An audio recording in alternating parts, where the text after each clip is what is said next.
काय हो अंबादास भाऊ, एक विचारायचं होतं, विचारू का? विचार सुरेश, काय विचारायचं ते विचार.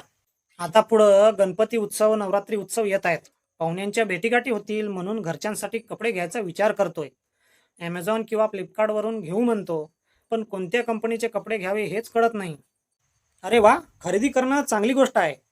पण आधी एक प्रश्न विचारू का? विचारा ना. गणपती मंडळाची वर्गणी दिली म्हणतोस ना? हो ना, दिली आहे. आणि गावातल्या क्रिकेट स्पर्धेला बी मदत केलीस?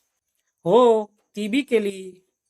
बरं एक सांग, ॲमेझॉनने कधी तुमच्या गणपती मंडळाला वर्गणी दिली का? नाही हो, असं कधी ऐकलं नाही. फ्लिपकार्टने कधी नवरात्री उत्सवाला मदत केली का? नाही. मिशो, झोमॅटो, स्विगी यांनी कधी शाळेच्या कार्यक्रमाला, रक्तदान शिबिराला किंवा जयंती उत्सवाला वर्गणी दिली का? नाही हो, त्यांचं नाव कधी ऐकलं नाही अशा गोष्टीत.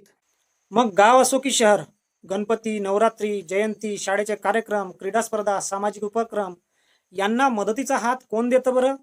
आपले स्थानिक दुकानदार आणि व्यापारीच. अगदी बरोबर. आणि वर्गणी लागली की आपण कुणाकडे जातो? दुकानदारांकडेच. मग मदतीसाठी दुकानदार आणि खरेदीसाठी ऑनलाईन हे योग्य वाटतं का? खरं सांगू का अंबादास भाऊ, मी कधी या बाजूनं विचारच केला नव्हता.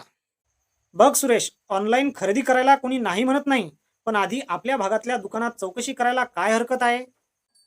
हो ना, एखाद्या कार्यक्रमासाठी वर्गणी लागली की आपण दुकानदारांकडेच जातो.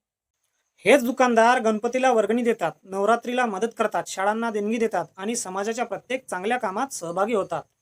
आणि कधी पैसे कमी पडले तर उधारी बी तेच देतात. अगदी. आपण जेव्हा त्यांच्या दुकानातून खरेदी करतो तेव्हा फक्त वस्तू घेत नसतो, आपण त्यांच्या व्यवसायाला आणि आपल्या भागाच्या अर्थव्यवस्थेला आधार देत असतो. म्हणजे आपल्या एका खरेदीमुळं आपल्या भागातला एखादा व्यवसाय टिकून राहतो. अगदी बरोबर. आज गावातला किंवा शहरातला दुकानदार टिकला तर उद्या रोजगार टिकतील, बाजार टिकेल आणि आपला भाग मजबूत होईल. अंबादास भाऊ, आज तुम्ही माझे डोळेच उघडले.